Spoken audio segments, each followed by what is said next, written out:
কক্সবাজার উত্তর বন বিভাগৰ ফুলছড়ি ৰেঞ্জৰ সরকারি বন বিভাগৰ জমি দখল কৰি গড়ি উঠেনে অবৈধ স্থাপনা বাড়িঘরত উচ্ছেদ অভিযান চালাই বন বিভাগ।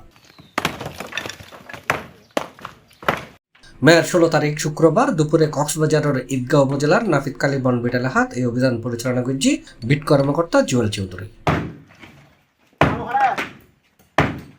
কক্সবাজার উত্তর বন বিভাগের ফুলছড়ি রেঞ্জ কর্মকর্তা রাশিক আহসানে হই রেঞ্জর ফুলছড়ি আওতাধীন ঈদগাঁও উপজেলার ইসলামপুর ইউনিয়নের বিলেজার ফারা নামক এলাকাত নাজি বন বিভাগের জমি দখল করে স্থানীয় জসিমউদ্দিন নামের এক ব্যক্তি দুর্ঘর নির্মাণ করেছে। কক্সবাজার বিভাগীয় বন কর্মকর্তা মোহাম্মদ মারুফ হোসেনের নির্দেশে সহকারী বন সংরক্ষক শীতল পালের সমন্বয়ে দহল টাকায় বললে শুক্রবার দুপুরে বিট কর্মকর্তা জুয়েল চৌধুরীর নেতৃত্বে স্টাফ বিলিজার ও বাগান পাহারা দলের সদস্য এডে উচ্ছেদ অভিযান চালায়ের অবৈধ স্থাপনা ভাঙ্গি দিয়ে প্রায় 8 শতক সংরক্ষিত বনভূমির জায়গা দখলমুক্ত করা হয়।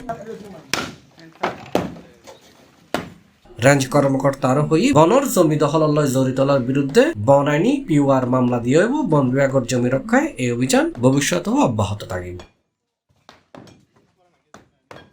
C+ TV, Chittagong.